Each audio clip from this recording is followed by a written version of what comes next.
service ఒకసారి తీసుకుంటే మీరు వచ్చి వారం మందు ఓపెన్ చేసుకుంటాం చదువుతున్నా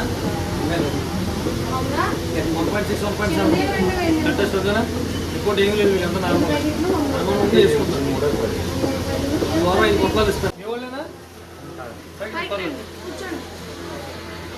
జ్వరం గంట వస్తుందా ఆకలి ఎలా ఉంది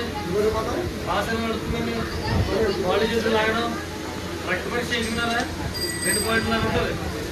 ఎంత ఉందో ఎలా ఉండేది ఫస్ట్ మందు అడగకుండా ఎలా ఉండేది మందు ఇచ్చే మార్పు వచ్చింది కదా ఈ వారం మందు వేసుకోండి 3 రోజులు 3 పూటలు బాగుంది 4 రోజులు 4 మంది